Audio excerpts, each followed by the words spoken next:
మానవ ప్రాణ పరీక్షగా మనవించుడయా లేక పరికోవం మనకు తల ఎత్తి జీవించుట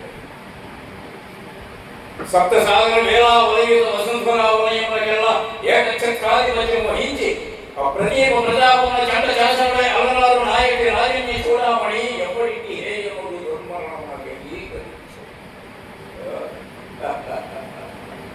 పోనీ ఈ అవమానము భరింపదాలు దుర్మరణములకే సాహసకరణము ప్రయోజనం లేదు.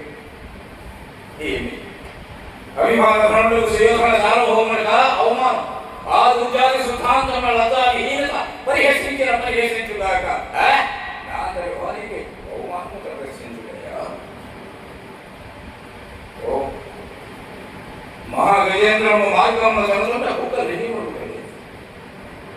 నేను ఎన్ని విధములను ఆంతరాత్మను సరిపెట్టుకున్నామనను ఈ వార్త ఎట్లయినను లోకమ్మని వెల్లడి కాకమా నిరంతరంగా దురదమతివాదులకు లోకులు అనేక విధముల తలంపులమ్మా ఆ పిమ్మట నన్ను సందేహింపుతామా. ఈ సుయోధన సార్వభౌముని జీవితమా నిరంతరం స్థానం ఏర్పరచుకోవడమా. అప్పుడు ఈ సంపద జీవించి ఇంటి కంటే మరణకు సర్వవిధములా శ్రేయోదాయం, మరణకు సర్వవిధములా శ్రేయోదాయం. పోనీ ప్రాణపరిత్యాగానంతరమైన ఈ సైతము మానవీయ పరిహాసమాత్రుడు మానవుడి చరిత్రని రేపటి నుండి నా జీవితం ఈ లోకమున నాటికరూపమున ప్రదర్శింపబడదా. కావున సర్వవిధములా మరణము గరిహితంబు, సర్వవిధములా మరణము గరిహితంబు. జీవించే యుగమనను మరణాది పరిహాసమాత్ర అనంతర జీవనుడై మనుయుడయు దుర్భరము ఏమి చేయి అచేతనము భూమరాగమే బాధహింసైపుదాలక మానవుని మూర్ఖమిలో ఇంచిన బదులు కీర్తనకుండా సచేతనుడనై సబలుడనై సార్వభౌముడనైన నేను ఒక ఆడుదలను ఇచ్చిన అవజ్ఞకు ప్రతీకారం భావించి నా పౌరుషము స్థిరపరచుకోవాలని కట ఈ అవమానములన్నింటినీ కారణమైన నా మయసభే కదా, నా గృహంలో ఉనికిపడ్డది ఆ మయసభే కదా. నా జీవితంలో ఈ విశ్వస్థితిని ఆక్రమింపజేసేదయు ఆ మయసభయే కదా. ఏమి కాలపరికరించిన ఈ రాజసూయమే లేకుండా ఇంతటి పుట్టిపాలు పుట్టనే పుట్టదు కదా.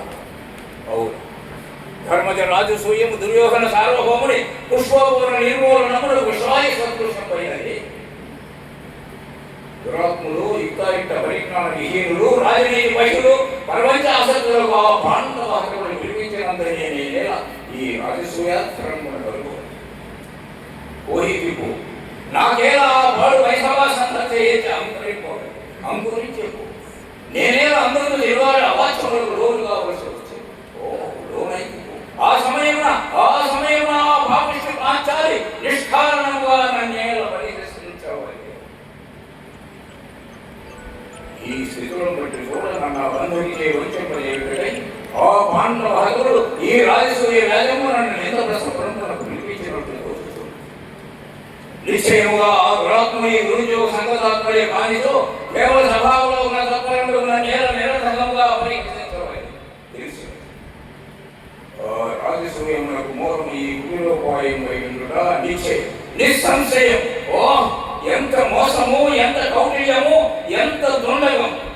ఓరి పాపిష్ఠులారా, పాండు భూమాల గర్భమాల భూతులారా, ఏమి నా వెళ్ళి అవిహాచమునందు దృష్టి సారిపోక ఆత్మ గౌరవనందు గురినేపక సార్వభౌమ పదమునైనా మనమును తలంపక నేనంటే అవ్యక్తాలోచనం పడి కొట్టుకునుచున్నాను. నవఖండ భూమండలాది ఒకటి తరహేడు మనుఘ్రణి విద్యల నేరాది నియమాల బంగేరు ఉండనై సింధురాజేంద్రశ్రయ పరివేశిత వసంతరావాలతో ఉండనై పరరాజమంద సంహరణ భేగర వివాల సమగ్రుండనై అభిమాన ధనుండనై దుర్నిరీక్షుండనై పదునాలుగు భవనములొక్క పెట్టినది వచ్చిన ఉగ్గడింపదారు ప్రచండ ప్రతాప ప్రభావ విభాజితులకు మూర్తులు సోదరుల కృతజ్ఞుడనై చండధర పరాక్రమోజ్వలమై నిగంత విశ్రాంత సత్యతో విరతమై అభిమాన వల్లని మధీకృతమై నిష్కళంకమై జగమున పేరునిక కన్న సుక్షత్రియ వంశములు జయించి అనేక అక్షౌహిణి సమూహములకు అధినాథములకు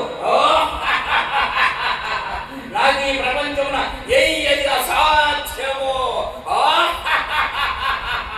ఏది అసాధ్యమో ఇప్పుడే పోయి ఆ దురాత్మల తీర్చి చెడ్డాడట.